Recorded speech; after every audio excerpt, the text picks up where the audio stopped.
श्रवण करने का सौभाग्य प्राप्त हुआ है। बड़े भाग्यशाली हैं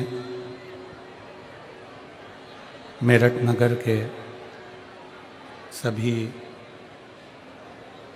श्रोता भाई बहन जो इस पवित्र पावन शिव महापुराण की कथा का लाभ ले रहे हैं।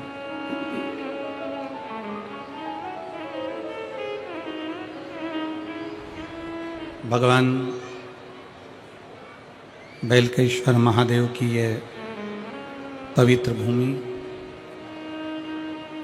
बाबा ओगड़नाथ जी की ये पावन धरा, क्रांतिकारियों की ये पवित्र भूमि मेरठ, जहाँ आप और हम सब मिलकर भगवान शिव की ये आनंदमय शिव महापुराण की कथा को श्रवण कर रहे हैं। कथा के मुख्य यजमान श्री केदारेश्वर सेवा समिति मेरठ, मुख्य यजमान श्री संदीप गोयल जी, श्रीमती रश्मि गोयल जी, श्री आशीष बंसल जी, श्रीमती पूनम बंसल जी, संरक्षक डॉक्टर ब्रजभूषण जयप्रकाश जी अग्रवाल, डॉक्टर राम कुमार जी गुप्ता, अध्यक्ष कृष्ण कुमार गुप्ता, महामंत्री आशीष जी बंसल, ऋषि जी अग्रवाल, राजेश जी, सुमित जी, अनिल जी, विपिन सिंघल, सुमित सिंघल, राहुल जी, अर्ची सिंघल, आशीष प्रताप सिंह, पवन बंसल, बबीता जी बंसल। एक बार सभी यजमान परिवार के लिए जोरदार ताली बजाकर स्वागत, वंदन, अभिनंदन।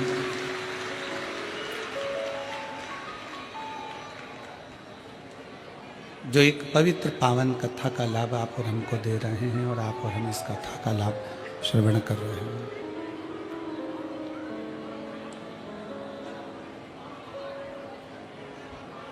समुद्र के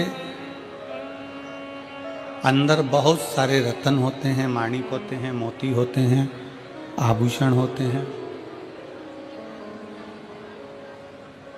बस उस आभूषण को, उस मोती को, उस माणिक को निकालने वाला कोई चाहिए।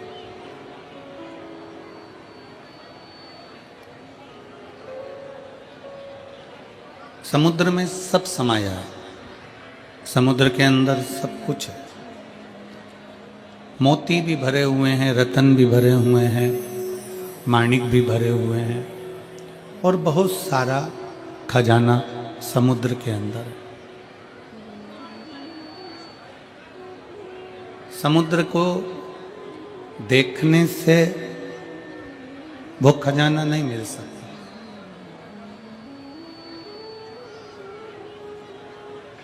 समुद्र के तट पर घूमने से भी वो खजाना नहीं मिलेगा।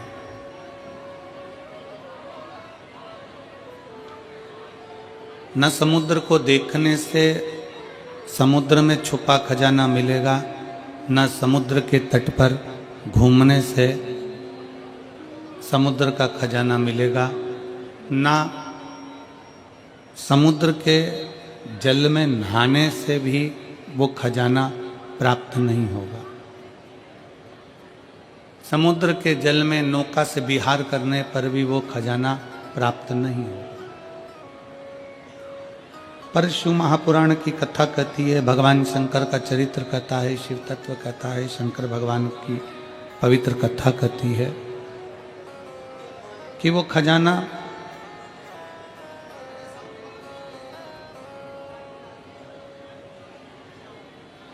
समुद्र के किनारे किनारे चलने से नहीं मिलेगा, नहाने से नहीं मिलेगा, नाव में विहार करने से नहीं मिलेगा, ना समुद्र के किनारे पर घूमने से मिलेगा। पर शिव पुराण की कथा कहती है जिसने समुद्र के अंदर डुबकी लगा ली, बिल्कुल छोर तक, एकदम तल तक, जिसने समुद्र के बिल्कुल तलातल तक डुबकी लगाई है, उसको रतन, मोती, माणिक अवश्य मिलता है।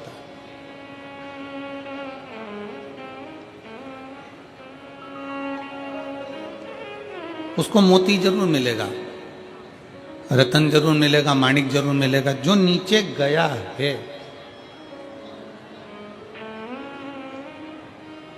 उसी तरह शिव महापुराण की कथा कहती है कि आप अगर कथा को केवल ऊपर ऊपर से श्रवण कर रहे हो, केवल यहाँ से सुनी, यहाँ से निकाल दी, बची कुची कपड़े में से झटकार दी, और आज गला पकड़ रहा है आज का समय, आप केवल भ्रमण कर रहे हो, घूम रहे हो, कथा को केवल ऊपर ऊपर से आपने ग्रहण कर लिया, ले लिया,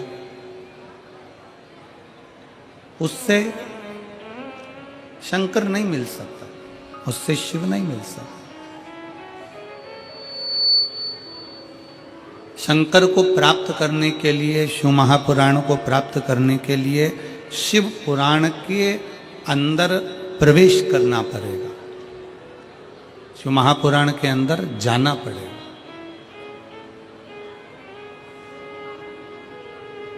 थोड़ा बैठकर उसको समझना पड़ेगा।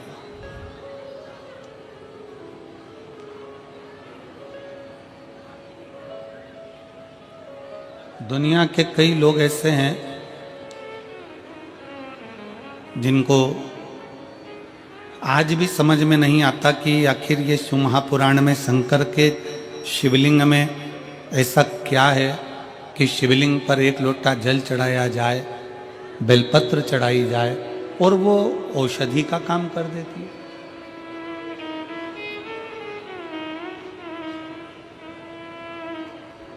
ऐसा शंकर भगवान की कथा में ऐसा क्या है कि जो दिल से श्रवण करने बैठता है, दिल से सुनने के लिए बैठता है, और शंकर की कथा उसका भंडार भर देती है।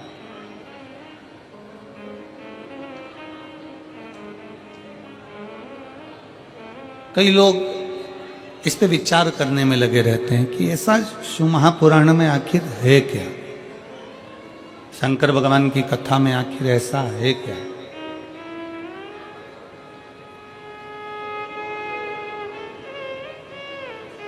और फिर निवेदन है, कहानी, कथा उसकी होती है जो संसार में है ही नहीं।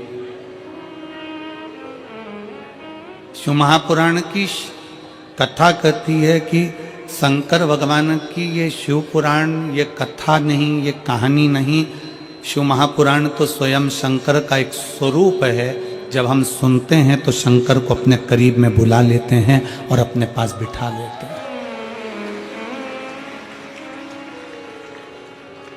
ये शिव का एक स्वरूप है, ये शंकर भगवान का एक प्रतिबिंब है।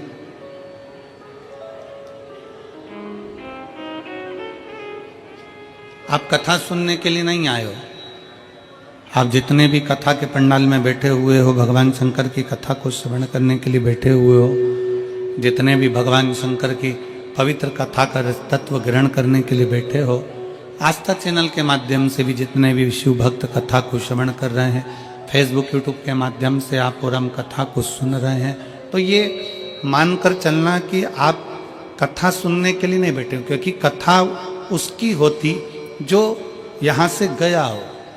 शंकर तो कंकर कंकर में समाया हुआ है, शंकर कहीं जाता ही नहीं है,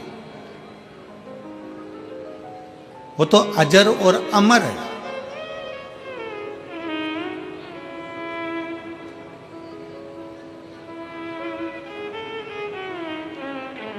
बस उसको पुकारना आना चाहिए, उसको बुलाना आना चाहिए। आप जितने दिल से, जितने हृदय से, जितने भाव से शंकर भगवान को पुकारोगे, जितने दिल से आप शंकर को आमंत्रित करोगे, उतने दिल से शिव आपके करीब होगा।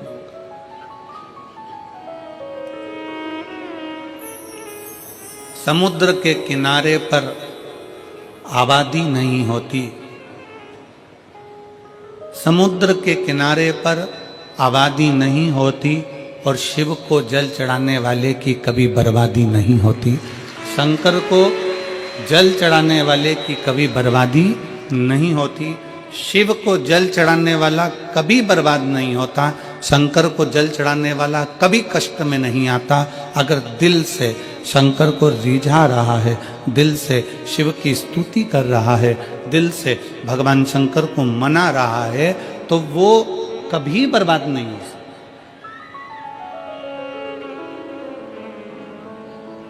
बोल बम का नारा है,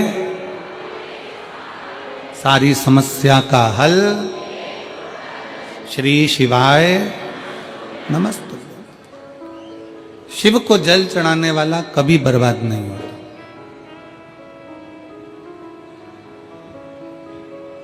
शंकर भगवान की स्तुति करने वाला कभी बर्बाद नहीं होता।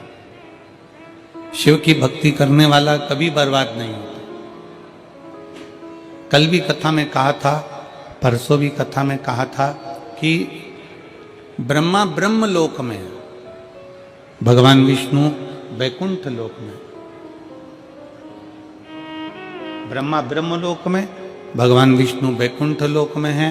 पर मेरा शंकर, मेरा ओगड़दानी, मेरा शंभु, मेरा त्रिकालदर्शी, कैलाशी, अविनाशी, मेरा शिव कहीं किसी लोक में नहीं, इस मृत्यु लोक में जहां आप और हम सदा विराजमान है, ऐसे लोक में मेरा शंकर विराजमान।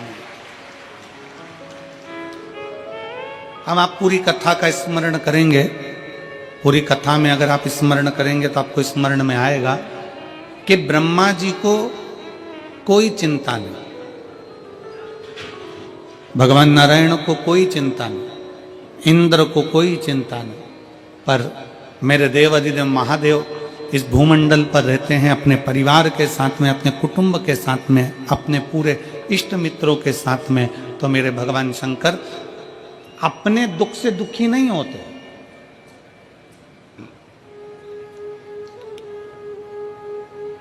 मेरे शिव कभी अपने दुख से दुखी नहीं है। मेरे शंकर अपने भक्त के दुख को देखकर दुखी हो जाते हैं।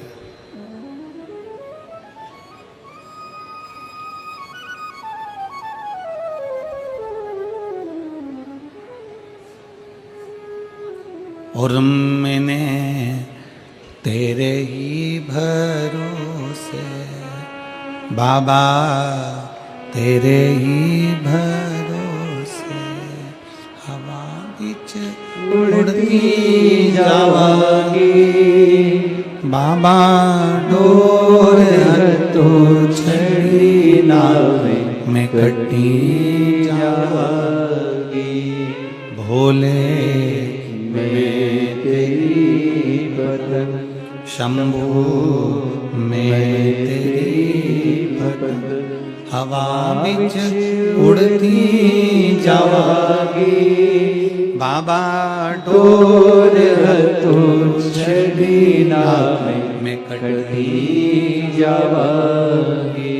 भोले मैं तेरी पतंग, शंभू मैं तेरी पतंग। शिव कथा कर रही है, भगवान शंकर की शरणागति कर रही है, शिव महापुराण की कथा करती है, भगवान शंकर का चरित्र कहता है।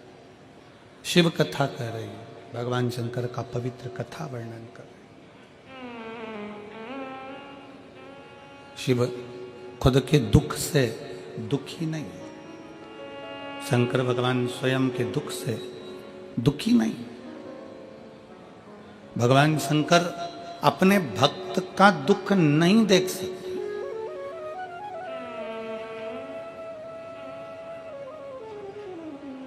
आप जब एक लोटा जल लेकर भगवान शंकर के मंदिर में जब जाते हो ना, शिव जी को जल चढ़ाने के लिए जब पहुंचते हो, शंकर भगवान को जब जल चढ़ाने के लिए आप पहुंचते हो, शिव को जल चढ़ाने के लिए जब आप जाते हो, आपका हाथ, आपके घर का जल और आपका कलश, लोटा, जिसको आप भगवान शंकर के पास लेकर गए, जिसको आप शिव जी के नजदीक लेकर गए। एक तो गए हो आप स्वयं, दूसरा गया आपके रसोई घर में जो हंडा भरा था, मटका भरा था, पानी रखा था, उसमें से एक लोटा जल भर कर गया। तीसरा एक तांबे का लोटा, आपके घर का एक पात्र शिव जी के दरवाजे पर गया।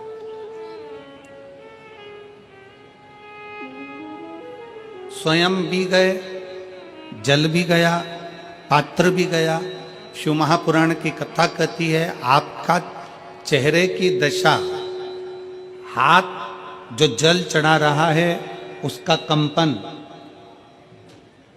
जो पात्र आया है उसकी दशा, और आपने जो अपने घर का मटके का, हंडे का, बाल्टी का एक लोटा जल शंकर को जो चढ़ाया, वो जल से भगवान शंकर समझ जाते हैं कि तुम्हारे घर की दशा क्या है और तू क्या मांगने आया है और तुझे देना क्या है।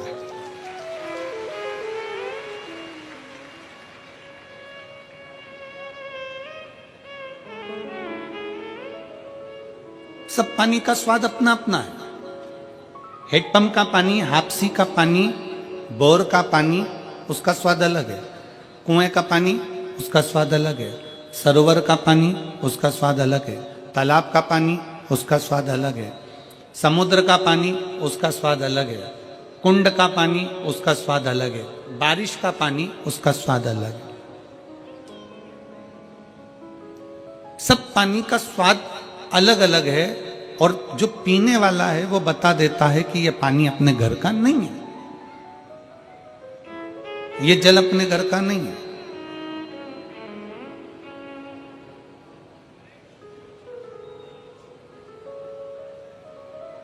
नयन का जल भी बता देता है कि ये दुख का जल है कि खुशी का जल है।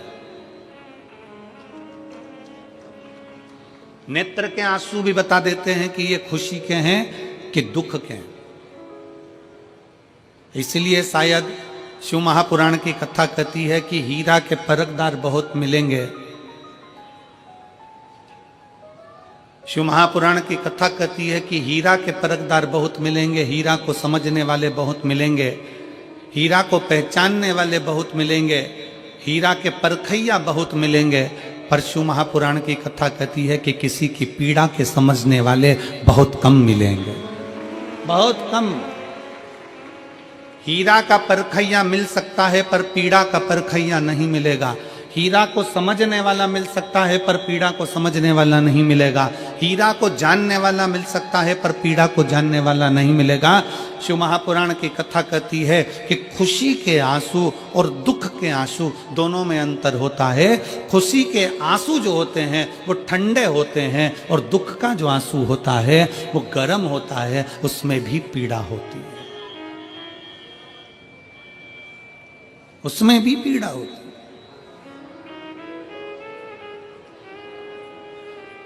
उसमें भी दर्द होता है, उन अश्रुओं में भी दुख होता है। और हम आप सबसे निवेदन करें, बहुत मेरठ की भूमि तो बहुत तेजवान भूमि है। मेरठ की धरा तो बहुत ऊर्जावान धरा है। हम आप सबसे निवेदन करें, आप जौहरी नहीं हो, हीरे को नहीं परख सकते। हम भी जौहरी नहीं है, हम हीरा को नहीं समझ सकते।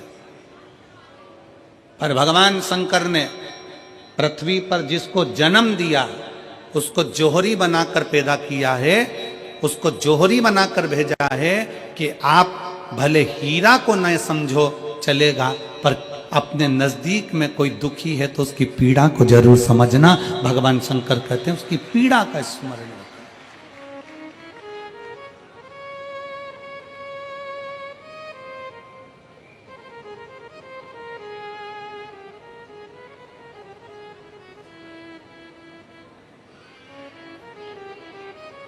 हीरा को समझो ना समझो पर पीड़ा को जरूर समझिए।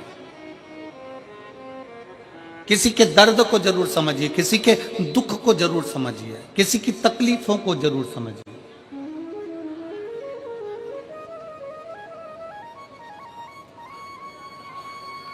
शिव पुराण कह रही है, सब जल अलग अलग है, जल का स्वाद अलग अलग है, उसका गर्म ठंडा भाग अलग अलग है। उसी तरह जब हम भगवान देवादिदेव महादेव को जल चढ़ाने के लिए जाते हैं, भगवान शंकर के मंदिर में पहुंचते हैं, शंकर भगवान को जब एक लोटा जल चढ़ाने के लिए उनके करीब में पहुंचते हैं, और जब हम दिल से उसको पुकारते हुए, भले हम कुछ ना कहें, कुछ भी ना बोलें, हम अपने मुख से एक शब्द भी ना बोलें, तो भी तब हम भगवान शंकर को श्री शिवाय नमस्तुभ्यम कहते हुए जब जल समर्पित करते हैं, तो भोले बाबा समझ जाते हैं, मेरे शंकर समझ जाते हैं कि ये क्यों मेरे दरवाजे पर जल चढ़ाने को आया है, ये क्यों पहुंचा है मेरे पास में, ये क्यों आया है, इसको क्या चाहिए, ये क्या लेने के लिए आया है, क्यों पहुंचा, किस लिए आया।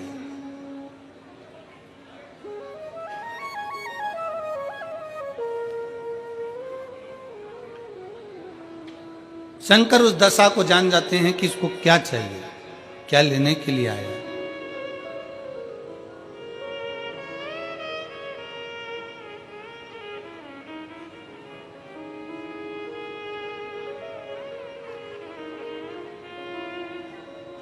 रोज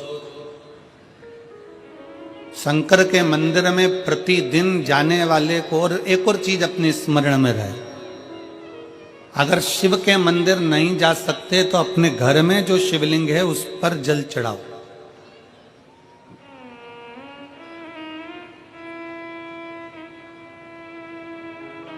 और यदि आप अपने शंकर के घर में शिवलिंग पर भी जल नहीं चढ़ा पा रहे हो, तो किसी बेलपत्री का वृक्ष हो, उस वृक्ष के नीचे भी जल चढ़ाओ। और कभी मौका मिल जाए, कभी भगवान शंकर की बड़ी करुणा हो जाए, भगवान शंकर की बड़ी उदारता हो जाए, भगवान शंकर की बड़ी कृपा हो जाए, बड़ी कृपा हो जाए, भगवान शंकर जिस दिन तुम्हारे ऊपर बड़ी कृपा कर दे, किसी सोमवार को 3 नियम बना लो। जिस दिन मेरा भोले बाबा तुम पर कृपा कर दे, उस दिन सोमवार का एक नियम बनाओ कि महीने का एक सोमवार मुझे ऐसा करना है, 3 नियम धारण करना है महीने के सोमवार को। पहला, सुबेरे जाकर शंकर भगवान को 1 लोटा जल चढ़ाना है। दूसरा, दोपहर के समय पर जाकर मुझे बेलपत्री के वृक्ष के नीचे एक चावल का दाना रखकर बेलपत्री की 7, 11, 21, 108, 51 जितनी परिक्रमा आप लगा सकते हो वो लगाना है। और तीसरा, बेलपत्री के वृक्ष के नीचे और शंकर के मंदिर के दरवाजे पर मुझे एक घी का दीपक लगाना है। बस ये 3 नियम जिसने महीने में एक बार ले लिया, समझ लो उसको पीछे हटने की जरूरत ही नहीं, वो आगे ही बढ़े। महीने के किसी एक सोमवार का ऐसा नियम बना लो कि मुझे 3 नियम धारण करना है। महीने के किसी भी एक सोमवार को, हम ये नहीं कहेंगे कि तुम सोमवार 5 पढ़ रहे हैं तो 5 को करो, 4 पढ़ रहे हैं तो 4 को करो, 3 पढ़ रहे हैं तो 3 को करो। तुम तो महीने का एक सोमवार का नियम बना। और मेरी जीजियों से, मेरी बेटियों से जो विदेश में रह रही हैं, जो कहीं बाहर रह रही हैं, कहीं बड़े शहर में रह रही हैं, जो रोज मंदिर नहीं जा सकते, हर किसी महीने के एक सोमवार को भी ये नियम निर्धारण कर सकते, तो उनसे कहेंगे कि 3 महीने में एक सोमवार का नियम बना लो। 3 महीने में नहीं बना सकते तो 6 महीने में एक सोमवार का नियम बना लो। और 6 महीने में नहीं बना सकते तो 1 साल में एक सोमवार का ऐसा नियम बना लो कि मैं साल का एक सोमवार ऐसा रहूंगी कि सुबह सोमवार के दिन मंदिर में जाकर जल चढ़ाऊंगी, दोपहर में जाकर बाबा को एक अक्षत का दाना रखकर, अक्षत का मतलब है कि बाबा मेरी दिनों दिन उन्नति करना। बेलपत्री के वृक्ष के नीचे जो अक्षत रखा जाता है वो उन्नति के लिए रखा जाता है। शंकर के शिवलिंग पर जो अक्षत रखा जाता है वो रोग मुक्ति के लिए रखा जाता है। अशोक सुंदरी पर जो अक्षत रखा जाता है वो संतान प्राप्ति के लिए रखा जाता है। षडानंद कार्तिकेय की ओर जो अक्षत रखा जाता है वह हमारे बच्चों की सुख समृद्धि के लिए रखा जाता है। विनायक की ओर, गणेश जी की ओर जो अक्षत रखा जाता है वो हमारे घर में कोई मंगल कार्य आ जाए उसके लिए रखा जाता है। और जो पीठिका होती है जिस पे शिवलिंग रखा होता है, पार्वती जी का हस्तकमल, उस पर अक्षत अक्षत रखा जाता है तो नारी के अखंड सौभाग्य के लिए रखा जाता है। अक्षत रखने का भी तरीका है। एक चावल का दाना कहाँ रखा जाता है, क्यों रखा जाता है, कैसे रखा। अब कई लोग कहते हैं गुरुजी ये शिव महापुराण में आप ये नियम बताते हो, तरीका बताते हो। हम तो उनसे कहेंगे डॉक्टर के पास जाओगे तो डॉक्टर भी गोली लिखकर ये नहीं कह देगा कि ये सारी गोली एक साथ खा जा। डॉक्टर भी कहेगा ये गोली सुबह खाना है, ये गोली शाम को खाना है, ये गोली दोपहर में खाना, ये गोली भूखे रहकर खाना। बोलो सही है कि गलत है। ये रात्रि को खाना खाने के बाद खा लेना, ये खाना खाने के पहले, ये नाश्ते के पहले। और सुनो ये दवाई, ये वाली पीछे वाली जो दवाई लो ना इसको दूध से लेना, ये वाली जो दवाई लो ना इसको पानी से लेना। और सुनो ये डब्बी है इसको पानी में मिलाकर फिर पीना। दवाई लेने का भी तरीका है, उसी तरह शिव महापुराण में एक एक अक्षत का भी तरीका है और एक एक बेलपत्री का भी तरीका है। अब मान लो कई लोग कहते हैं गुरुजी आप ये तरीका बताते हो शिव पुराण के माध्यम से, कई लोगों के मन में संशय जागता है। तो अगर हम एक साथ चावल चढ़ा दे तो उसका क्या तरीका है। तो हमारा निवेदन है डॉक्टर जो दवाई ले एक ही बार में निपटा जाए, एक ही बार में खा ले। दवाई एक बार में पूरी खा गए असर नहीं करेगी, इसमें डॉक्टर का कोई दोष नहीं है। उसने तो बताया था ऐसे लेना ऐसे लेना। और तुमने मैं डॉक्टर साहब ने पूछा दवाई पूरी ली, शाम की दवाई भूल गई थी, सवेरे की दवाई भूल गई थी, ये दवाई भूल गई थी। डॉक्टर कहेगा हमने तो नियम बताया तब तुमने नहीं खाई, तो असर कहाँ से करेगी। तुम असर कब करती है जब हम पूजन के तरीके को जान जाएं, जब हम अर्चना के तरीके को जाएं। आप साल भर का एक सोमवार निकाल लो, 6 महीने का एक सोमवार निकाल लो, 3 महीने का एक सोमवार निकाल लो, महीने का एक सोमवार निकाल लो, अपने से दिल में बन जाए तो एक सोमवार ऐसा निकालो जिसके 3 नियम धारण हो। पहला, उसी सोमवार जिसको कर रहे हो उस दिन सुबह जल चढ़ाना। दूसरे, दोपहर के समय पर जाकर बेलपत्री के वृक्ष के नीचे एक चावल का दाना रखना और परिक्रमा बेलपत्र की जितनी तुमसे बन जाए, जितनी तुम्हारे शरीर की कैपेसिटी हो, जितना तुम्हारा शरीर चलते बन जाए।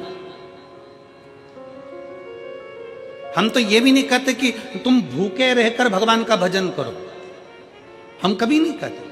हम तो यहां तक कहते हैं, हमारे पुष्टि मार्ग में यहां तक कहा गया कि वल्लभ कुल की एकादशी करो, भले बकरी जैसे चरो पर एकादशी करो। हम तो यहां तक कहते हैं कि बहुत समय से कल मेरी एकादशी है, एकादशी है, एकादशी है, एकादशी है, पूरे घर को हिलाकर रख दिया, एकादशी है, एकादशी, एकादशी है। बहू टेंशन में, बेटा डिप्रेशन में, पति पपीता ला ला के, सेव फल ला ला के, मूंगफली का दाना ला ला के, काजू कतली ला ला के, सेव फल ला ला के, और सारा सामान साबूदाना और खिचड़ी और ना चिप्स ना जाने क्या क्या ला ला के, बेचारा पति एकादशी आती है वो नौमी से चिंता में पड़ जाता है।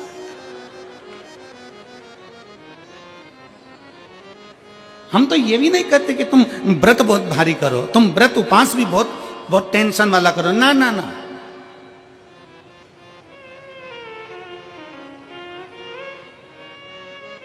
अपने को व्रत उपास भी इतना बहुत बहुत भूखे रह रहे हो, बहुत प्यासे रह रहे हो और मालूम पड़े कि भगवान हमें मिलेगा, भगवान हमें मिलेगा। भगवान कहता है कि देख भाई मैं भी भूखा नहीं रहता, तू भी भूखा मत रहे, मैं भी चकाचक रहता हूँ, तू भी चकाचक रहे, मैं भी अपने। और भगवान शंकर तो ये भी कहते हैं कि अपना परिवार भी मत छोड़ो। मेरे पास में पार्वती भी, एक ही देवता है जो विथ फैमिली मंदिर में बैठता है। शंकर जी हैं तो पार्वती जी है, तो गणेश जी हैं, तो कार्तिकेय जी हैं, तो नंदी है, सब मंदिर के अंदर चाहिए। शंकर भगवान अपने पूरे परिवार के साथ। शंकर जी तो ये कहते हैं अकेले तुम क्यों रहते हो।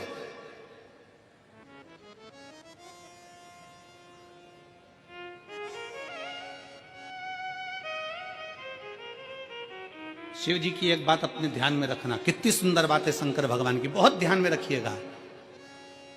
भगवान नारायण ने भगवान शंकर का भोजन रखा, विथ फैमिली आए। ब्रह्मा जी ने रखा, आए। इंद्र ने रखा, आए। एक दिन कुबेर को अहंकार आ गया और कुबेर ने मन में सोचा कि मेरे पास में इतना वैभव है, इतना धन है, मेरे पास में इतना वैभव, इतना धन है, कुबेर ने विचार करा कि मैं भी सबका भोजन रखता हूं, मेरा धन देखेंगे, वैभव देखेंगे। सबको बुलाया, सबको। अब कुबेर जी को मालूम पड़ा कि भगवान विष्णु के यहां तो केवल 2 हैं, ब्रह्मा जी के यहाँ 2 हैं, इंद्र के यहाँ 2 हैं, गरुण वरुण सारे देवता के यहाँ 2 हैं, शंकर भगवान की फैमिली बड़ी है। तो उन्होंने पत्रिका में लिख दिया श्रीमान श्रीमती।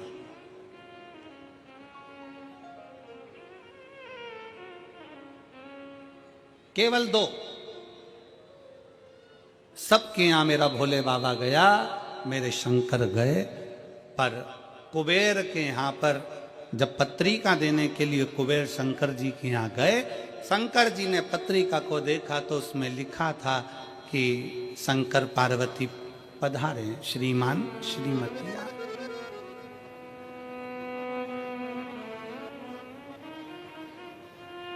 कुबेर कौन? एक चोर शंकर जी के मंदिर में चोरी करने के लिए गया। अंधेरा बहुत था, शरीर का कपड़ा उतारकर त्रिशूल में लपेटकर आग लगाकर उजाला कर देख रहा था। शिवरात्रि का दिन था, शंकर जी खुश हो गए और शिव जी ने वर दे दिया, तूने आज शिवरात्रि के दिन मेरे मंदिर में प्रकाश करा है, मैं तुझे कुबेर का राज्य देता हूं। कुबेर नीचे बैठेगा और तू कुबेर के सिंहासन पर बैठेगा। कुबेर की कुर्सी एक चोर को दे दी। अब चोर कुबेर बनकर बैठा है और उस चोर के मन में, या अब जिसने तुझे कुबेर बनाया था तू उसको भी फैमिली बुला लेता, पर उसको भी नहीं बुलाया।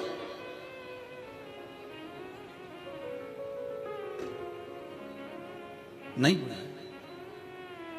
और पत्रिका देने के लिए कुबेर के पास कुबेर पहुंचे शंकर जी के पास। भोलेनाथ जी ने जो पत्रिका देखी, पत्रिका देखते से शंकर जी ने कह दिया, देखो कुबेर, हम तो किसी आयोजन में जाते नहीं हैं, 2 जनी का भोजन है, हमारे घर में 2 बेटे हैं।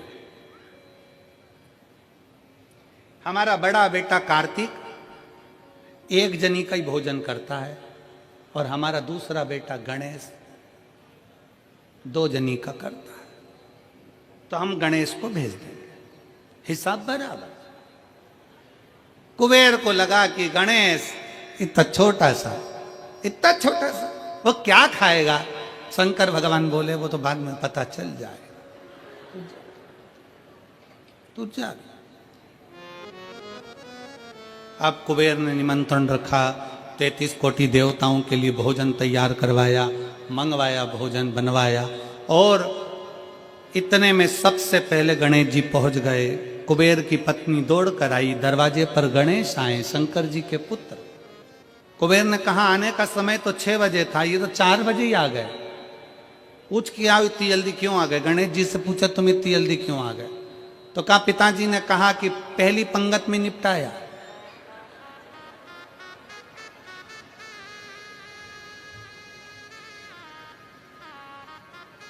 या तो पहली पंगत या आखिरी पंगत, इन दोनों को फायदा रहता है और इन दोनों को नुकसान भी रहता है। जाओ चले जाओ। अब गणेश जी ने कहा कि तो इतने में पत्नी बोली कि अच्छा है पहले आ गए तो अपन खिला के फ्री हो जाएंगे, चलो बिठाओ। आसन लगाया, बिठाया। गणेश जी महाराज ने जो खाना चालू करा, जितना 33 कोटि देवताओं का बना था, गणेश जी पूरा की पूरा खा गए। पत्नी चिल्ला कर बोली, ये तो अकेला ही पूरा खा गया। कुबेर जी बोले, तो उसमें क्या दिक्कत है? मैं कुबेर, मेरे घर कमी है क्या? भंडारे खोल दो सारे। भंडारे खोल दिए, ला कर गणेश जी को देते गए। कुबेर के खजाने में भी भोजन खत्म हो गया। तब कुबेर ने कहा एक काम करो, दूतों को पृथ्वी पर भेजो और पृथ्वी पे से भोजन मंगवाना चालू करो। गणों को पृथ्वी पर भेजा, भोजन लेकर अंदर जा रहे थे गण। गणेश जी ने बुलाया, इधर आओ। ये चावल की बोरी कहाँ ले जा रहे हो? कि अंदर। क्यों ले जा रहे हो? पकाएंगे फिर तुम्हारे लिए लाएंगे। गणेश जी के आधा घंटा लग जाएगा, ऐसी रख दो। रखो यहाँ। सारी बोरियां वहीं रखवा ली, दाल चावल चना सब। सूखा की सूखा निपटा दे, आन दो। कुबेर को चिंता लग गई, पत्नी आंखों से रोने लगी, इतने सारे देवता आएंगे, क्या खाएंगे? कुछ भी नहीं बचा, नीचे भी नहीं बचा। देव ऋषि नारद आ गए, कुबेर से पूछा क्या बात है कुबेर? कुबेर कहने लगे कि मैंने भोजन सबका बनाया था, गणेश अकेले खा गए, उठ भी नहीं रहे, हमने 4 बार पानी पहुंचा दिया, हमने कहा पानी पी लो, तो गणेश जी कह रहे थे आधा भोजन होगा तब पीऊंगा, मतलब अभी आधा भी नहीं हुआ है। नहीं, नारद जी ने कहा शंकर जी के पास जाओ। भोलेनाथ जी के पास कुबेर पहुंचे, प्रभु गलती हो गई मुझसे, मैंने 2 जनी का लिखा था, औलाद को संभालने के लिए बाप का आना जरूरी है, मुझे नहीं। औलाद को संभालने के लिए बाप का आना जरूरी है, और बाप को संभालने के लिए उसकी पत्नी का आना जरूरी है, मुझे समझ में,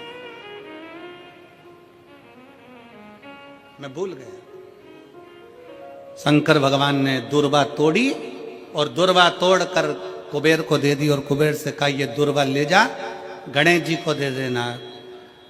एक दुर्वा शंकर भगवान ने दी थी। कुबेर चलते चलते मन में विचार करे, इतना खाया है, एक दुर्वा से क्या होगा? ये जितने रास्ते में चलते जा रहे थे, जितनी दुर्वा मिलती जा रही थी, सब तोड़ तोड़ के रखते जा रहे।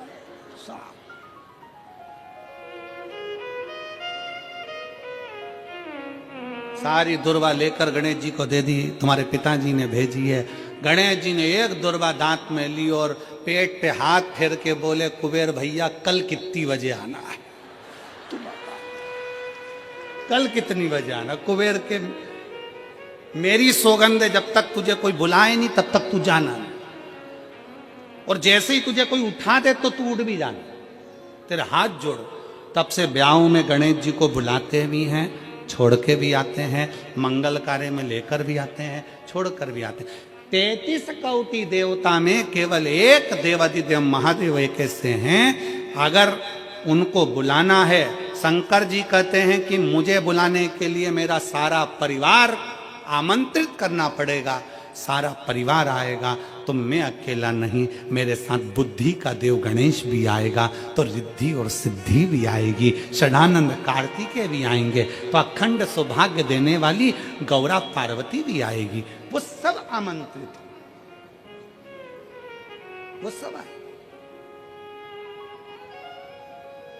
शिव जी कभी नहीं कहते कि तुम परिवार छोड़ दो, शंकर जी कभी नहीं कहते कि तुम घर छोड़ दो, शंकर जी ये भी नहीं कहते कि तुम बहुत घोर व्रत करो। शंकर जी तो कहते हैं कि खूब प्रेम से आराम से जो मिल जाए, समय समय पर जैसा जैसा मिल जाए। एक माता एक भैया लड्डू बांट रहा था कल शाम को, तो एक माता लड्डू बांटते बांटते भैया ने लड्डू दिया, तो माता जी बोली है तो गुड़ का मेरे से खवाएगा नहीं, गजक है क्या? गजक है क्या? अब गजक नहीं थी उसके पास में, तो उसने कहा गजक तो नहीं है, तो वो चल दिया। इतने में पास में एक माता बैठी थी, उसने कहा गजक, अरे वो लड्डू ही ले लेती तो फोड़ के खा लेती, गजक का ही काम करती है, लड्डू भी गया गजक भी गई, लड्डू भी गया और गजक भी गई। तो शिव महापुराण की कथा कहती है, मेरी बुजुर्ग बुजुर्ग माताओं से निवेदन है, मेरे बुजुर्ग बुजुर्ग पिताओं से निवेदन है, मेरी माताओं से मेरे भाइयों से निवेदन है, अगर बच्चे कह रहे हैं मम्मी, ए मम्मी चलो बैठो साथ में बैठ के समोसा खाओ, माँ को ये नहीं, मैं नहीं खाऊं, मैं नहीं खाऊं, लिया चल ला बैठ तो मेरे पास में आ इधर। बुजुर्गों को भी समय की अवधि का ध्यान रखते हुए थोड़े बच्चों जैसे ढलना पड़ेगा। बुजुर्ग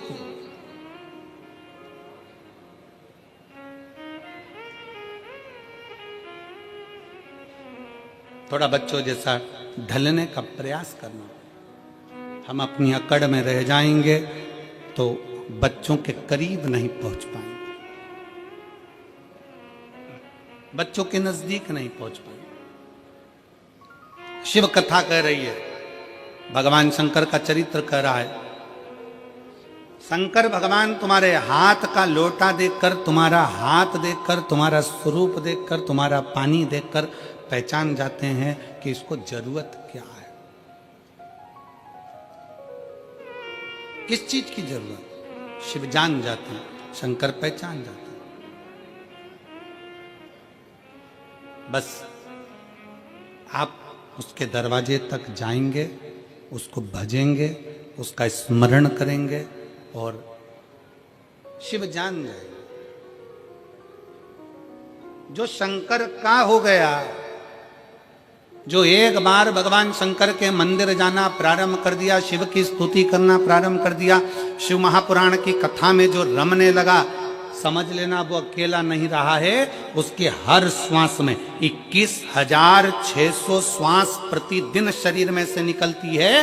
तो 21,600 श्वास में आप अकेले नहीं हो, 21,600 श्वास में मेरा महादेव तुम्हारे हृदय में धड़क रहा है।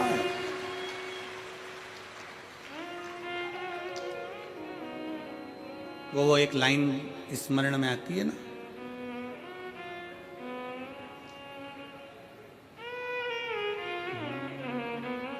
मजा आ रहा जीने में, जीने में महादेव धड़क रहा सीने में, मजा आ रहा जीने में, जीने में महादेव धड़क रहा सीने में। भगवान शंकर तुम्हारे श्वासों में 21,600 श्वास में निकल रहा, अंदर जा रहा, फिर निकल रहा, फिर अंदर जा। श्वास है तो शिव है, शिव है तो श्वास है।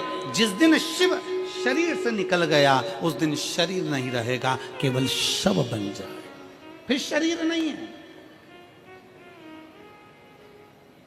एक पत्र है,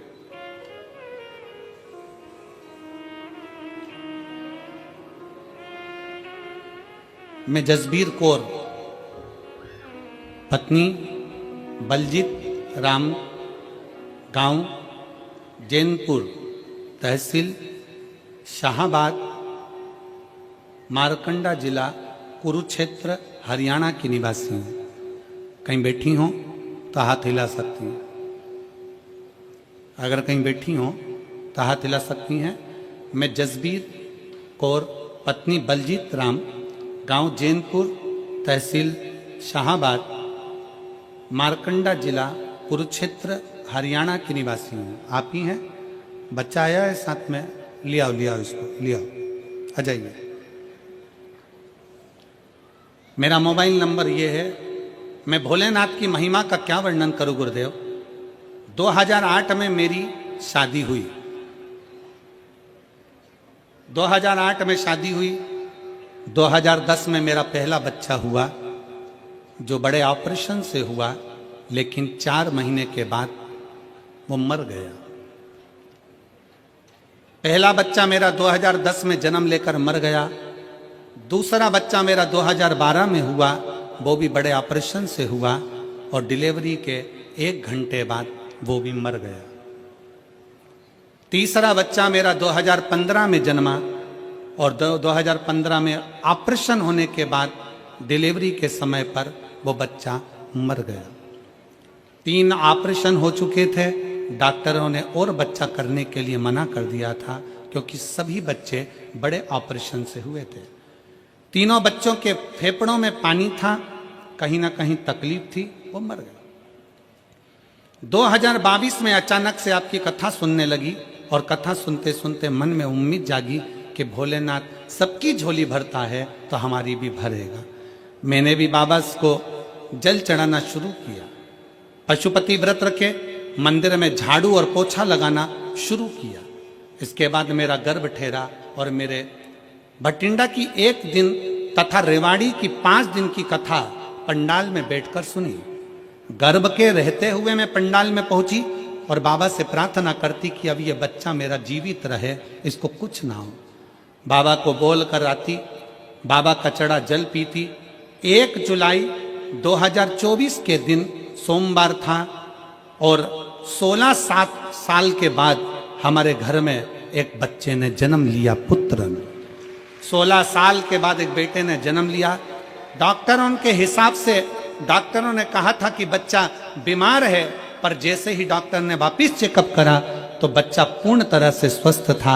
आज मेरे बाबा ने मुझे पुत्र दिया और वो भी पूर्ण तरह से स्वस्थ दिया। मैं बाबा को यहाँ प्रणाम करने के लिए आया। गुरुदेव, मैंने अपने लड़के का नाम शिवाय रखा है क्योंकि शंकर का दिया हुआ है। एक लाइन अच्छी लिखी है, आप और हम गुनगुनाते हैं कि भर दिया भंडार काशी वाले ने, कर दिया माला काशी वाले ने, जो जैसी भावना लाया वो वैसा ही फल पाया, जो जैसी भावना लाया वो वैसा ही फल पाया।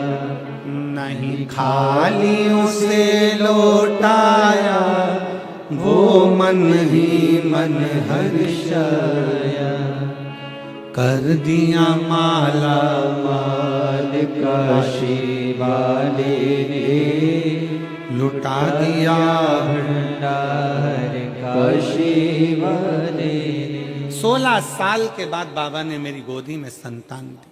16 वर्ष।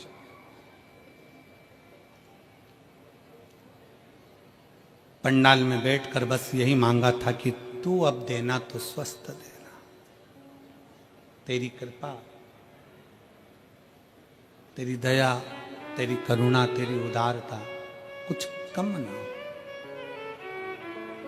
फिर निवेदन है मेरी मेरठ की जीजियों, मेरे मेरठ के जीजाओं, मेरी बेटियों, बेटाओं, माताओं, मेरे भाई बहन, ये कथा आज तो 30वां दिन है, 4 दिन की और बची है।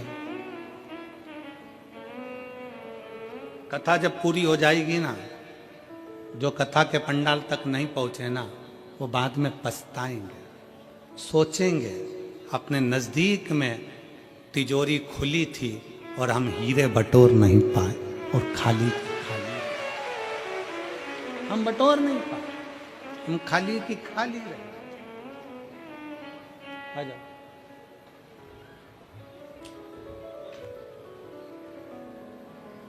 जो जैसी भावना लाया वो वैसा ही फल पाया, नहीं खाली उसे लौटाया वो मन ही मन हर्षाया, और कर दिया माला माल काशी वाले ने, लुटा दिया भंडार काशी वाले ने, कर दिया माला माल काशी वाले ने, लुटा दिया भंडार काशी वाले ने। आप जिस भाव से, जिस विश्वास के साथ, जिस भरोसे के साथ, जिस दृढ़ता के साथ, जिस श्रद्धा के साथ शिव कथा को सुनते हो, पंडाल में बैठकर कथा का रस तत्व ग्रहण करते हो, बाबा क्या देता है, कैसे देता है, ये उसके ऊपर निर्भर करता है।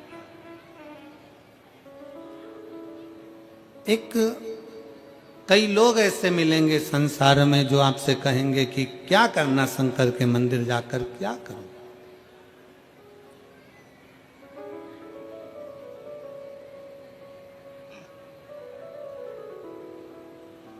कई लोग कहते हैं कि गुरुजी हमको कोई दुखी नहीं है तो हम मंदिर क्यों जाएं?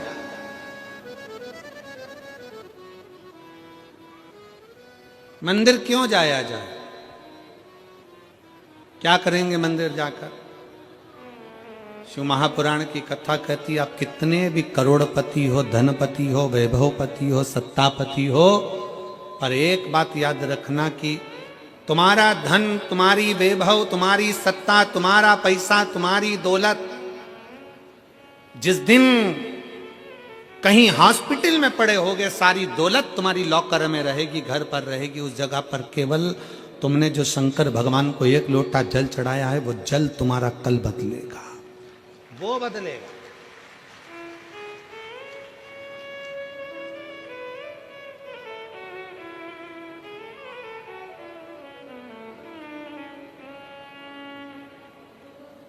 कई लोग कहते हैं, हम हमारे परिवार वालों को समझाते रहते हैं कि शंकर जी के मंदिर जाया करो। जेठानी से कहते हैं जल चढ़ाने जाया करो, सास से कहते हैं जल चढ़ाओ, सास कहती बहू से जल चढ़ाओ, पति से कहती है जल चढ़ाओ। भाई, नायक और नालायक, इन दोनों में बड़ा अंतर है। कौन कौन? जम के बोलो जरा, जम के आवाज नहीं आई हमको। पहले नंबर पर नायक, दूसरे नंबर पर नालायक। नायक हमेशा दुश्मनों से लड़ता है और नालायक हमेशा अपनों से ही लड़ता है। नायक हमेशा दुश्मनों से लड़ेगा और नालायक अपनों से लड़ेगा। जो सनातनी होकर भी, हिंदू के धर्म में भी प्रकट होने के बाद, जन्म लेने के बाद भी हिंदू का विरोध करे, जो सनातनी होने के बाद भी सनातन धर्म का विरोध करे, वो नालायक ही होता है, वो नायक नहीं हो सकता। अरे जब कोई सनातनी सत्कर्म कर रहा है, कोई सनातनी आगे बढ़ रहा है, कोई हमारे राष्ट्र की रक्षा कर रहा है, कोई सनातनी अपने इस राष्ट्र को मजबूत करने का प्रयास कर रहा है, तो एक एक सनातनी को चाहिए, एक एक हिंदू को चाहिए, एक एक व्यक्ति को चाहिए कि उसका साथ दे। पर कई लोग ऐसे हैं, दिन भर पांव खींचते रहते, दिन भर पांव, दिन भर।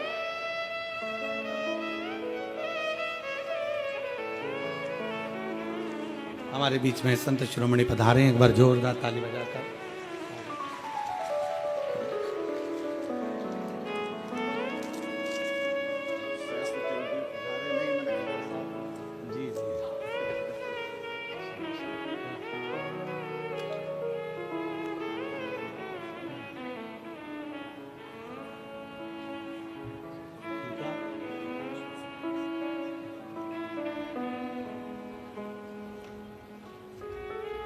जब कोई अपने सनातन धर्म के लिए अग्रणता में आगे बढ़े, और रोज प्रतिदिन हम और आप देखते रहते हैं, दिन प्रतिदिन रोज देखते हैं कि अपने ही अपने को पांव खींचने में लगे।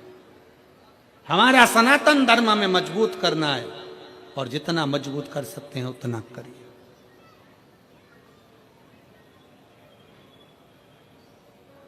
आज सबसे बड़ी परेशानी कहां खड़ी होती है? जब हम अपनों से लड़ रहे होते, अपनों से हम उनको समझा रहे होते हैं कि अरे मजबूत होइए,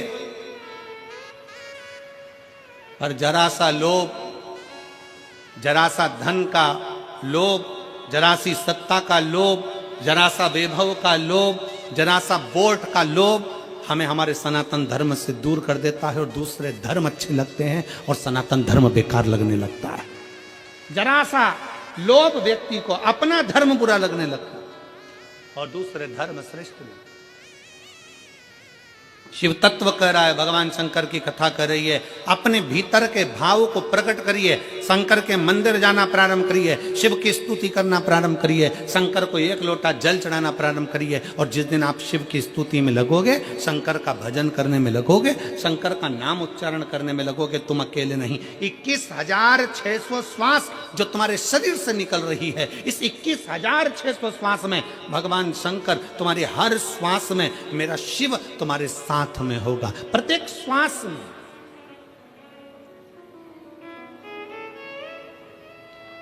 एक कितनी सुंदर कथा आती है शिव महापुराण में। एक पुजारी जी थे दक्षिण के, ब्राह्मण, उनकी एक बेटी थी जिसका नाम था जयंती। क्या नाम था उसका? जम के बोलो जरा, जयंती।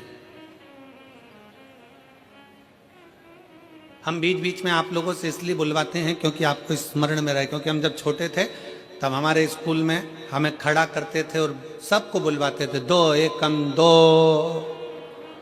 सब बोले 2 एकम 2, फिर 2 दूनी 4, सब 2 दूनी 4। क्यों बुलवाते थे? तो हमने एक बार टीचर से पूछा, सर ऐसे बुलवाने से क्या होता? तो कि याद हो जाता, और हमें उम्मीद है तुम भी ऐसे ही पढ़े हो। अरे बोलो तो जम के, ठीक है ना? तो ये याद होना चाहिए। एक पुजारी जी थे, दक्षिण के, ब्राह्मण परिवार था, बड़ा सुंदर परिवार, बड़े आनंद में रहते, शंकर की आराधना में लगे रहते। उनकी एक बेटी थी जिसका नाम जयंती था।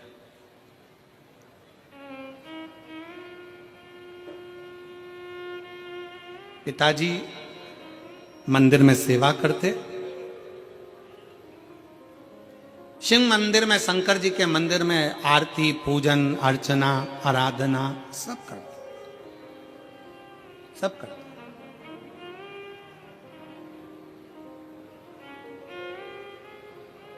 अब बेटी जयंती छोटी अपने पिता को देखती और पिता का थोड़ा सहयोग करती, थोड़ा सहयोग।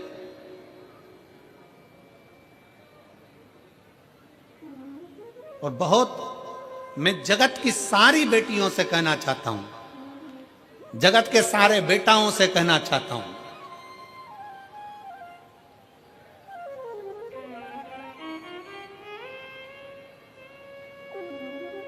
कि मां जैसा प्यार और पिता जैसा सम्मान, लाड़ दुनिया में कोई नहीं दे सकता जो मां और बाप दे सकता।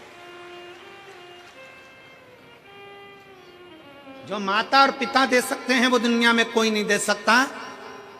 अपने बच्चों के प्रति कितना स्नेह होना चाहिए, अपने बच्चों के प्रति कितनी प्रबलता होना चाहिए, ये शंकर भगवान से सीखना चाहिए। कि शंकर भगवान की परिक्रमा गणेश जी महाराज ने लगा ली थी और गणेश जी को वर मिल गया था प्रथम पूजन का, प्रथम गिनती का। गणेश जी प्रथम पूजन में आने लगे तो पार्वती मैया की आंखों में जल भर गया था। आपने एक बेटे को इतना सम्मान दे दिया। मेरा दूसरा बेटा कार्तिकेय, वो तो मोर पर बैठकर पूरी पृथ्वी की परिक्रमा करने गया है। गणेश जी ने बुद्धि से तुम्हारी परिक्रमा करी, वो शरीर से लगाने गया है, और तुमने पूरा की पूरा वर, तुमने पूरा की पूरा आशीर्वाद गणेश जी को दे दिया प्रथम गिनती में आने का। षडानंद कार्तिकेय को कुछ नहीं दिया। ये तो गलत बात है प्रभु। तुम्हारी परिक्रमा लगाई गणेश जी ने और तुमने सब कुछ दे दिया। शंकर भगवान की आंख में भी जल भर गया। पार्वती मांग, आज तू जो बोलेगी ना मैं वो दे दूंगा। पार्वती जी कहती हैं अब क्या मांगू आपसे, बस इतना कृपा कर दो, आज के बाद आपकी कभी परिक्रमा ना हो, बस इतना वर दे दीजिए। आज के बाद आपकी कभी परिक्रमा ना हो। शंकर जी ने पूछा मेरी परिक्रमा नहीं हो, सारे देवताओं की परिक्रमा होगी और मेरी ना हो? पार्वती जी कहती हैं आपकी परिक्रमा होती है, कोई अगर भूल से भी आपकी परिक्रमा लगा लेता है तो आप उसके जो मांगे वो दे देते हो, इसलिए आपसे निवेदन है कि आपकी कभी परिक्रमा ना हो। शंकर जी ने वर दे दिया, मेरी परिक्रमा पूरी नहीं होगी, आधी होगी, आधी परिक्रमा होकर वापिस आ जाए। फिर शंकर भगवान बोले पार्वती फिर सुन ले, तूने मेरी परिक्रमा रोकी है पर तेरी परिक्रमा तो नहीं रुकी। पार्वती जी कहती है नहीं प्रभु। शंकर भगवान ने कहा पार्वती मैं तेरे हृदय में निवास करता हूं, मैं तेरे दिल में निवास करता हूं, मेरे चित्त में निवास करता हूं, मैं तेरे दिल में रहता हूं, मैं तेरे हृदय में रहता हूं। और यही तो भारत भूमि की पहचान है।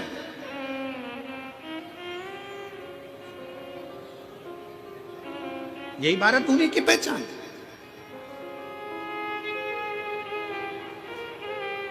काशी में कथा चल रही थी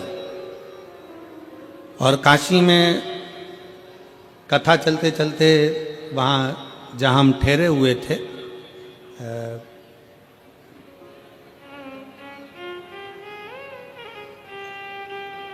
उस स्थान पर कोई चौथे दिन मिलने के लिए आए और वो लड़के थे युवान युवान बेटाओं ने एक प्रश्न किया, गुरु जी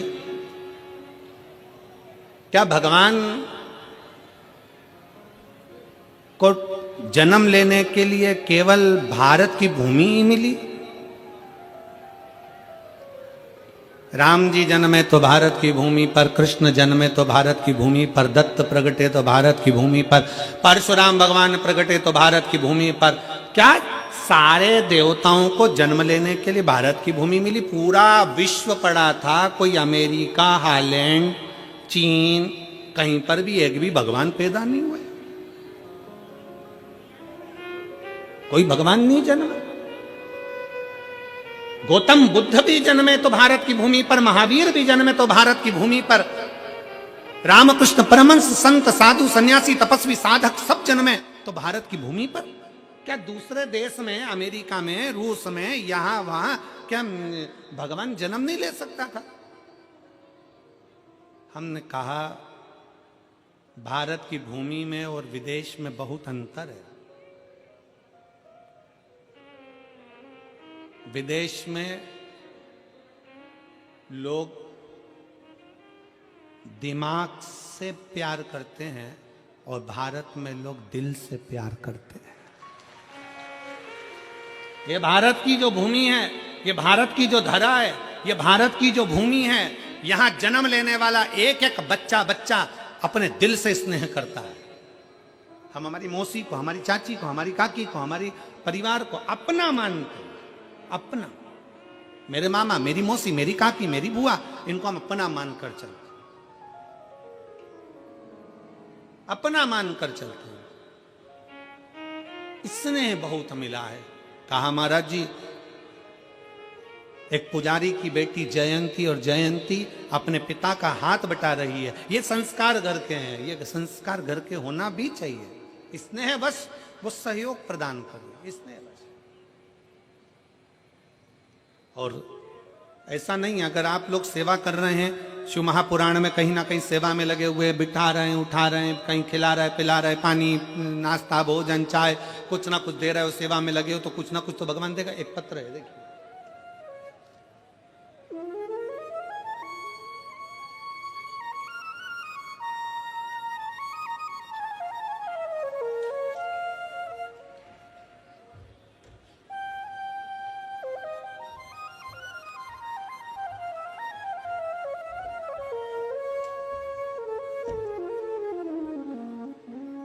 मैं पूनम बंसल, मेरे पति का नाम आशीष बंसल, बेटा कृष्णा बंसल, राधे बंसल। कहीं बैठे हैं? अच्छा, यजमान परिवार है का? हाथ उठावा। श्री शिवाय नमस्तुभ्यं। मेरे भोले बाबा का मैं क्या वर्णन करूं गुरुदेव। मेरे 2 जुड़वा बेटे हैं और एक बेटी है। मेरे दोनों बेटे 6 साल पहले करवा चौथ पर जल गए थे। मेरा एक बेटा कम और दूसरा बेटा तो बहुत ज़्यादा जल गया। पैर में मोटे मोटे छाले हो गए, पानी भर गया। 1 साल से तो मेरे बेटे स्कूल भी नहीं गए। हमने हस्तिनापुर ले जाकर दोनों की पट्टियाँ कराई। हम दोनों उन्हें ऐसे ही उल्टा लिटा कर ले जाते, जहाँ भी जाते डॉक्टरों के पास काफ़ी टाइम तक मेरे दोनों बेटों का इलाज चला। घाव तो भर गया लेकिन निशान नहीं गए। गुरुजी, तब मैंने आपकी कथा 3 साल से सुनना प्रारंभ करी। एक बार मेरे पति ने मुझसे कहा कि चलो यहाँ चलते हैं, वहाँ चलते हैं, पर मेरा मन नहीं किया कहीं जाने का, और मैं भोले बाबा की कथा में लगी रही। बाबा की कथा कभी नहीं छोड़ी। बाबा का चढ़ा हुआ जल लाती, बच्चों को पिलाती भी और लगाती भी। टीवी पर कथा सुनती। मैंने ग्रेटर नोएडा और हापुड़ की कथा भी सुनी। कथा में आपके बताए अनुसार 21 पत्ते का उपाय, आम के जो पत्ते का आप उपाय बताया था कि आग से जले हुए व्यक्ति की चर्म रोग वापिस अपनी चमड़ी में आ जाता है, वो पत्ते का प्रयोग मैंने करना प्रारंभ करा। और आज बाबा की कृपा ऐसी हुई गुरुदेव कि मैंने सारे जगह इलाज कराया, पर रोग चमड़ी अपने रंग में नहीं आ रही थी। और आज बाबा की कृपा से 100 में से मेरे 20% रह गया है, बाकी का बाबा ने 80% मेरे बच्चों को ठीक कर दिया और उसकी चमड़ी भी अपने रंग में आ गई। आ जाइए, एक बेलपत्र ले जाओ, जाओ। बच्चा आया हो तो उसको भी ले आइए। मैं बाबा को धन्यवाद देती हूं कि बाबा ने आज हमको जजमान पद दिया है। ये मेरे शिव की कृपा है और तेरी कृपा नमस्तु श्री शिवाय नमस्तु भोला सब दुख काटो मारा, ओ भोला सब दुख काटो मारा। शिव शंकर जपो तेरी माला, भोले बाबा जपो तेरी माला, भोला सब दुख काटो मारा, ओ भोला सब दुख काटो मारा। वेश है मंगल मंगलकारी, वैश है मंगल मंगलकारी। शमशान वासी हमारा, शमशान वासी हमारा, ओ भोला सब दुख काटो मारा, ओ भोला सब दुख काटो मारा।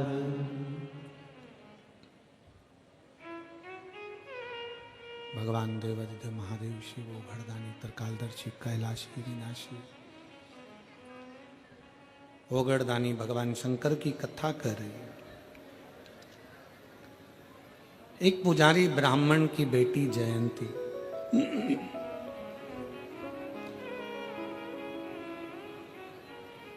पिता मंदिर में सेवा कर रहे हैं। प्रेशर बढ़ाओ, प्रेशर नहीं आ रहा। पिता मंदिर में सेवा कर रहे हैं। शंकर भगवान की सेवा में लीन है। बेटी पिता का थोड़ा सा हाथ बटा, अब छोटी सी बच्ची है, छोटी सी। जब वो पिता का हाथ बटाना प्रारंभ करती, पिता मंदिर में जाते उससे पहले वो मंदिर में जाके झाड़ू लगा देते।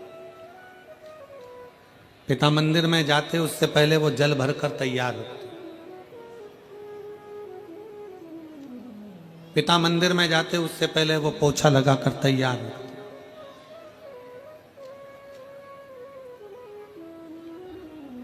और कल कथा में कहा था, बाबा के दरवाजे की नौकरी साधारण नहीं है। शंकर के मंदिर में झाड़ू पोछा लगाना साधारण नहीं है। और शिव महापुराण में किसी शिव भक्त का मुंह झूठा कराना साधारण बात नहीं है। ये साधारण नहीं है।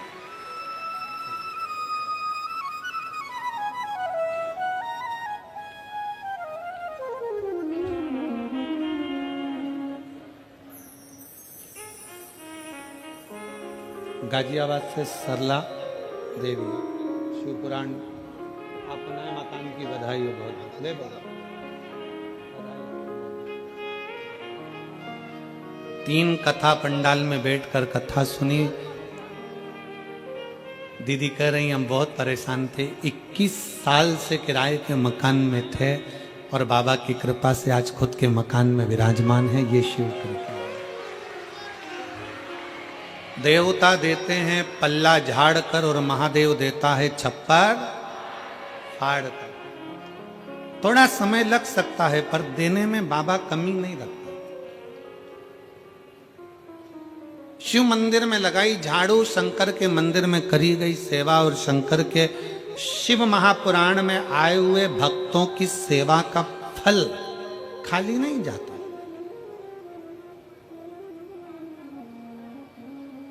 हम अन्य जगह का तो नहीं कर सकते, हम दूसरे स्थान का तो वर्णन नहीं कर सकते, पर शिव महापुराण की कथा पंडाल में बैठकर जो सुनता है, जो आस विश्वास लेकर जाता है, देवाधिदेव महादेव 3 महीने में वो पूरा करता जरूर है। एक पत्र में एक फोटो लगाया, आप उस फोटो को देखिए। मैं आस्था चैनल वालों से कहूंगा, इस फोटो को पहले, बच्चे के इस फोटो को सब लोग एलईडी पर देखेंगे और आस्था चैनल पर जो लोग आस्था पर देख रहे हैं वो आस्था पर देखेंगे। पहला फोटो दिखाइए बच्चे का। ये फोटो को आप लोग देखिए, ये बच्चे का जो फोटो है, इस फोटो का दिखाइए, थोड़ा क्लोज कर कर उस फोटो को देखिएगा। एलईडी पर दिख रहा है, आस्था चैनल पर दिख रहा है। अब इस पत्र का स्मरण करिए। पत्र को आप लोग भी पढ़ेंगे और हम भी पढ़ेंगे साथ में। पत्र जरूर पढ़ना चाहिए, क्योंकि हम भी नए, पत्र भेजने वाला आपके क्षेत्र का है, हम भी नहीं पहचानते। पत्र के माध्यम से अपन जानने का प्रयास करें। मेरा नाम पूनम शर्मा है, पति का नाम अनुज शर्मा है। मेरा बेटा दक्षिश शर्मा, जिसकी उम्र 4 वर्ष है। कहीं बैठे हैं? बैठे? बच्चा आया है साथ में, गोदी में लो उसको।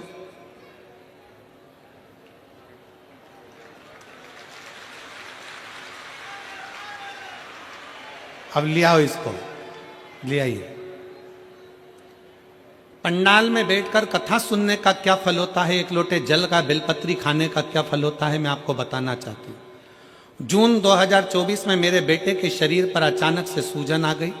हम डॉक्टर के पास जब बच्चे को लेकर गए तो डॉक्टर ने सारे टेस्ट कराए, और जब टेस्ट की रिपोर्ट आई तो उसमें बच्चे को थायराइड बताया।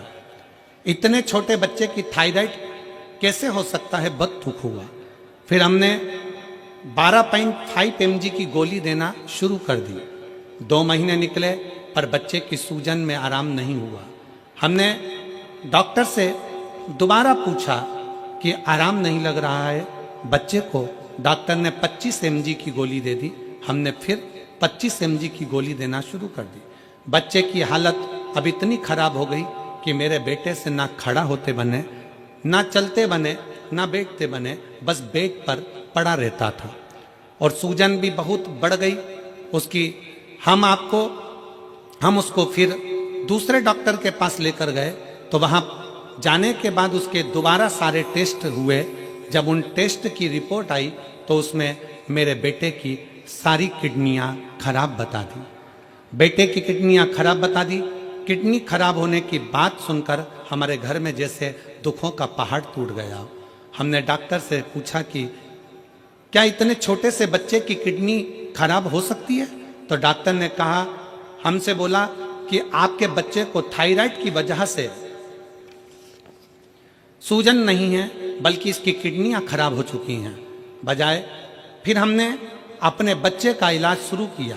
हम फिर मंदिर जाते, मंदिर की साफ सफाई करते, बाबा को 1 लोटा जल चढ़ाते, वही जल अपने बच्चे को देते और शिवजी पर चढ़ी एक बेलपत्र बाबा से औषधि के रूप में मांगकर बच्चे को खिला देते। आपकी कथा 5 अक्टूबर 2024 को हापुड़ में हुई। वहां हम अपने बच्चे को गोदी में डालकर लेकर गए, क्योंकि वो चल नहीं पाता था सूजन के कारण। हापुड़ की कथा जैसे शुरू हुई, मेरा बेटा वहां लेकर गए तो वहां हापुड़ की पंडाल में सो गया। बेटा सोया और कथा विराम होने तक वो सोता ही रहा। जब कथा चल रही थी, मैंने बाबा से बस यही मांगा कि हे बाबा, बच्चा आपने मुझे दिया है और अब इसकी बीमारी भी आपको ही ठीक करना है। बाबा, मैंने सुना है पंडाल में बैठकर कथा सुनने वाले की झोली भरते हो, आपको ही सारा दुख काटना है। गुरुजी, जब मेरा बेटा जगा तो मानो ऐसा हुआ भोले बाबा ने मेरे बेटे के सारे दुख काट दिए हों। उसने जागते ही कहा, माँ मुझे खाना खाना है। मांगा, हमसे खाना मांगा, बोला खाने के लिए बोला और मैंने उसको खाने के लिए दिया। सोने पर बाबा ने ना जाने क्या कर दिया, आज मेरा बेटा पूर्ण तरह से ठीक हो गया। हम उसको वापस डॉक्टर के पास जांच कराने के लिए लेकर गए और डॉक्टर भी आश्चर्य में पड़ गया कि उसके सारी किडनियों ने काम करना चालू कर दिया और उसका शरीर ठीक हो गया। अब मैं बेटे का दूसरा फोटो लगा रही हूं जिसमें मेरा बेटा ठीक हो गया, जिसको मैं यहां प्रणाम करने के लिए लेकर आई हूं। उस बेटे का फोटो है। किडनियों काम नहीं कर रही थी, किडनियों ने काम करना बंद कर दिया था और आखिरी में बाबा के आश्रित होकर उसके सहारे, कथा के पंडाल में शिव पुराण की कथा है। हम फिर निवेदन करेंगे, किस भाव से और क्यों मेरे बाबा आपको यहां बुलाए हैं वो तो वो ही जान सकता है, और क्या आपको देगा ये 3 महीने में मेरा बाबा ही जान सकता है, कोई नहीं पहचान सकता।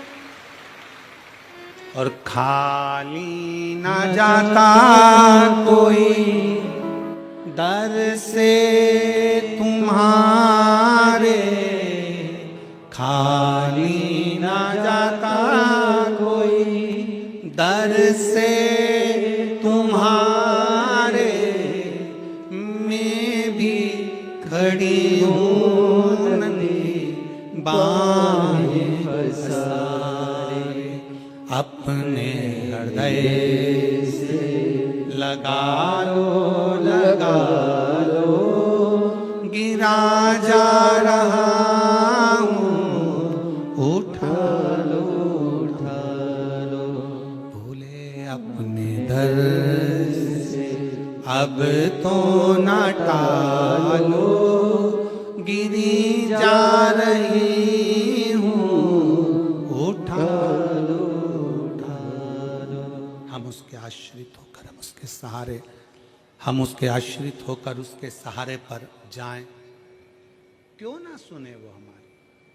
वो हमारा शंकर हो घरदानी त्रिकालदर्शी कैलाशी अविनाशी शिव है।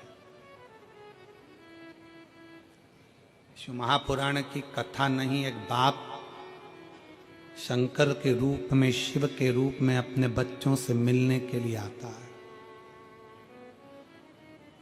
मेरठ नगर में अगर शिव महापुराण की कथा हो रही है तो समझना कि आज तुम्हारे पिता ओघड़दानी शंकर की यह कथा है और आप बच्चों के रूप में शिव से मिलने के लिए आए। शिव से मिलने, शंकर शंकर है, ओघड़दानी ओघड़दानी है।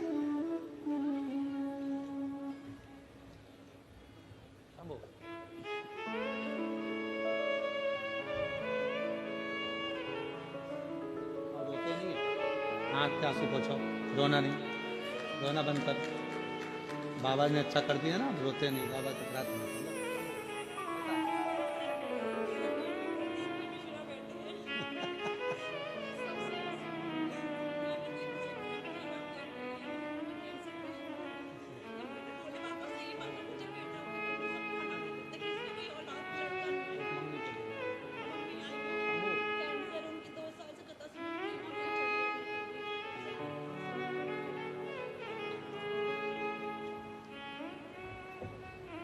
उनकी माँ भी आई हैं जो कैंसर पेशेंट है।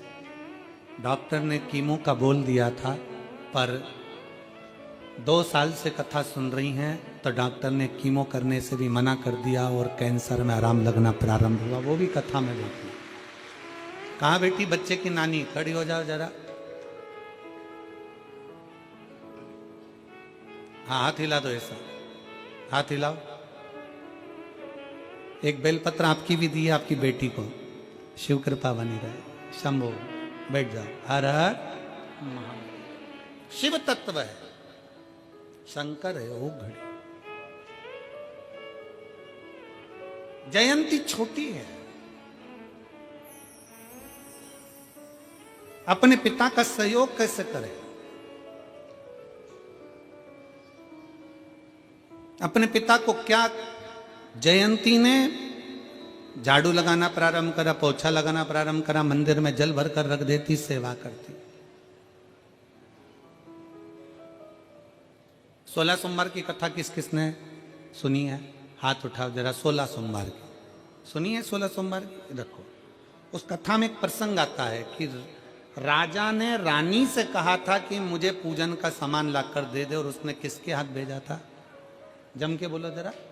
दासी के हाथ।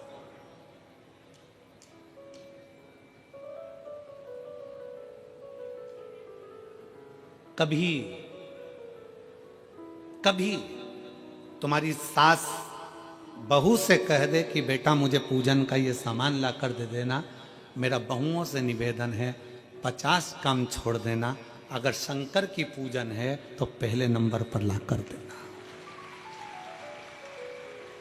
डर से नहीं, भय से नहीं, ये सोच कर लाना कि आज मेरे भोले बाबा ने अपनी बेटी को अपनी पूजन के लिए याद किया, इससे बढ़कर सौभाग्य और कुछ नहीं हो सकता। डर से नहीं, भय से नहीं कि मैं अगर पूजन का सामान लाकर नहीं दूंगी तो मेरा बुरा हो जाएगा या बेकार हो जाएगा। शंकर कभी किसी का बुरा नहीं करते, शंकर किसी का कभी बुरा नहीं करते। तुम ये मत सोचना कि मैं लाकर नहीं दूंगी तो बुरा लग जाएगा, ना ना। सामान सास बुलवाई, ससुर बुलवाए, पूजन का सामान है, कोई लाने का, बेटी मेरे को शंकर जी की मैं अभिषेक कर रही हूँ, थोड़ा सा दूध रख देना, थोड़ा दूध ला देना, खुश होना। आज मेरे बाप ने, आज मेरे पिता ने, आज मेरे शंकर ने मुझे इस लायक समझा कि मैं भगवान की पूजन की तैयारी कर रही हूं, मैं पूजन की तैयारी। मेरे शिव ने मुझे इस लायक समझा, मेरे शंकर ने मुझे इस लायक समझा कि मैं पूजन की तैयारी कर सके। और जितनी माताएं बैठी हैं और जितनी मेरी जीजियां बैठी हैं, जितने मेरे जीजा बैठे हैं, आपके घर में पूरे परिवार के लोग अगर अष्टमी नवमी पूजने के लिए आ रहे हैं, करवा चौथ की पूजन भी आप ही के घर में हो रही है, देवी की पूजन भी आपके घर में हो रही है, सारी पूजन आपके घर में होती है, देवरानियाँ आती हैं, यहाँ रहती हैं, पूजन करती हैं, खाती हैं, पीती हैं, चली जाती हैं। कभी अपने मन में दुख मत उत्पन्न करना कि सारा काम मुझे करना पड़ता है, सब एंजॉय कर कर चले जाते हैं और करना मुझे पड़ता है। सबसे ज्यादा खुश होना कि मेरे देवताओं ने, कुल देवी देवता ने मुझे चुनकर रखा है उनकी पूजन के लिए। कुल देवता ने, कुल देवी ने, भगवान ने हमको चुनकर रखा है उसकी सेवा के लिए। दुख ना करिए। मेरी देवरानी आएगी लक्ष्मी पूजन पे, लक्ष्मी पूजन करेगी, मम्मी के सामने आगे पीछे घूमेगी, मम्मी जी करके, और चली जाएगी। मेरा जेठ आएंगे, जेठानी आएगी, वो ऐसा करेगी, चली जाएगी। अष्टमी पूजने आएंगे, सारा फैलारा मेरे घर में, सारा काम मेरे घर में, सब कुछ मेरे घर में, और वो तो खाएंगे पिएंगे और चले जाएंगे, काम मुझे करना पड़ेगा। ना ना, भगवान से प्रार्थना करना कि तूने मुझे इस लायक बनाकर रखा कि सब मेरे घर में आ रहे हैं और पूजन कर कर जा, तूने इस लायक बनाया।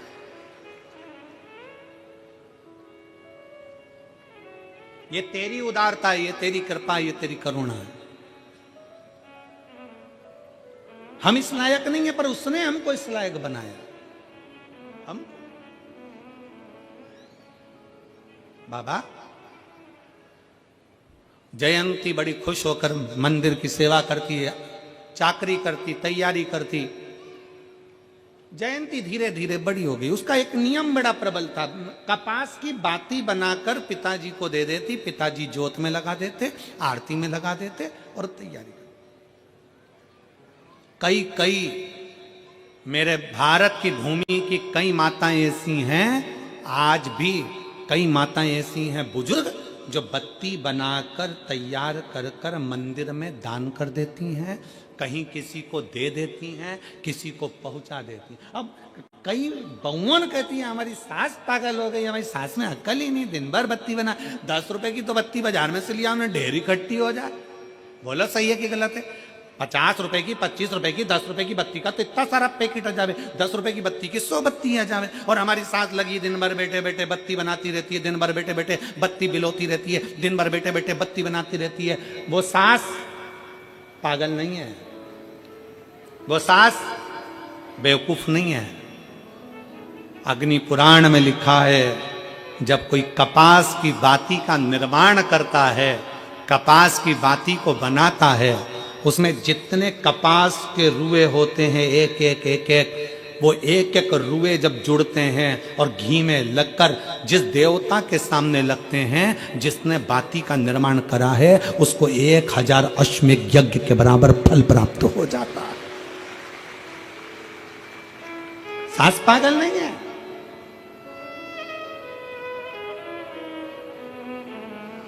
फैशन के दौर में सब कुछ रेडीमेड मिलने लगा, बत्तियां रेडीमेड आ गई, सामान रेडीमेड आ गया, ये सामान रेडीमेड आ गया, पूजन का सामान रेडीमेड। अगर आप कितने भी वीआईपी हो, कितने भी वीआईपी,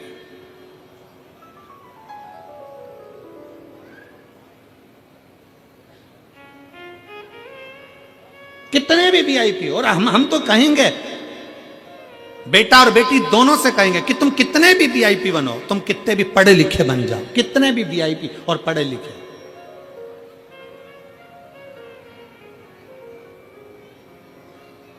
एक बेटों से निवेदन है, कितने भी वीआईपी बनना, पर अपने परिवार को छोड़कर, अपने माता पिता को छोड़कर कहीं दूसरी जगह जाने का प्रयास मत करना। और बेटियां कितनी भी वीआईपी बन जाए, अपने तन से रुपट्टे को कहीं जाने मत देना, रुपट्टा तन पर होना जरूरी है। तन पर वस्त्र ऐसा पहनिए जिससे आपकी मर्यादा हो।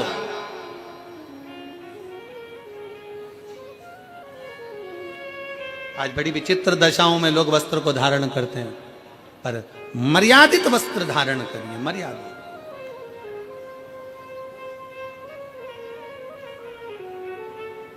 शिव तत्व कथा है, भगवान शंकर की कथा कहती, जयंती कपास की बाती बनाती, पिताजी को देते, पिताजी जोत में लगा देते, दिया में लगा देते, आरती में लगा देते। समय बीतता गया, जयंती बड़ी हो गई, उसका वो जैसी बड़ी हुई, एक दिन शिवालय में जा रही थी, पिता को चिंता लगी, मेरी बेटी की शादी करना, संबंध भी बहुत आए, बेटी सुंदर बहुत थी, बहुत सुंदर थी, संबंध बहुत आ रहे। अब संबंध तो बहुत आए, बेटी सुंदर भी है, शादी की तैयारी भी करना है, पर तेरे भरोसे मेरी गाड़ी, तू जाने तेरा काम जाने। अब उसके आश्रित हो गए, उसके भरोसे हो गए। एक पत्र है, उस पत्र में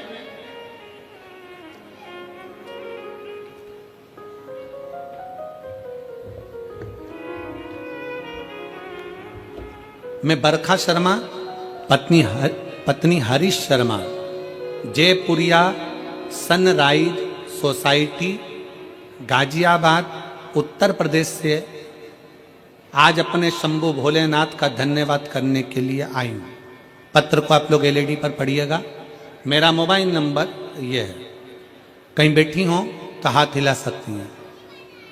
मैं बरखा शर्मा, पत्नी हरीश शर्मा, जयपुरिया सनराइज सोसाइटी, गाजियाबाद, उत्तर प्रदेश से आई हूँ। कहीं बैठी हैं, हाथ हिलाइएगा। अच्छा, पीछे एलईडी में छुपे हुए हैं क्या? आ जाओ, एक बेलपत्र ले जाना, आ जाइए, आ जाइए। बेटा आया है क्या आपका? बेटा आया है साथ में? नहीं आया। गुरुजी, मैं क्या वर्णन करूं। मेरा 10 वर्ष का बेटा चेतन, जिसको 23 दिसंबर 2023 को बुखार हुआ था, उसको लेकर हम डॉक्टर के पास गए। जब कोई आराम नहीं हुआ तो डॉक्टर की सलाह से बेटे को यशोदा हॉस्पिटल में भर्ती कराया। मेरे बेटे के ब्लड टेस्ट कराने पर डॉक्टरों ने बताया कि ब्लड नहीं बन रहा है, इसको कोई ब्लड से संबंधित समस्या है। इसके बाद हमने दूसरे डॉक्टर से सलाह ली तो उन्होंने हमें RML हॉस्पिटल दिल्ली में भेज दिया। इस बीमारी के इलाज के लिए भेज दिया। RML हॉस्पिटल के डॉक्टरों ने ब्लड टेस्ट करने के बाद बेटे को ब्लड कैंसर बताया। बेटे को ब्लड कैंसर बताया, यह सुनकर पूरे परिवार में सन्नाटा छा गया। मैंने अपने भोलेनाथ से प्रार्थना की और आपके बताए हुए उपाय, जिन्हें मैंने टीवी पर सुना था, करने का फैसला लिया। हमारे पास सीहोर का रुद्राक्ष नहीं था। हमारे रिश्तेदार ने अपने मित्रों के यहाँ से रुद्राक्ष और सीहोर का जल कंकर ला कर दिया।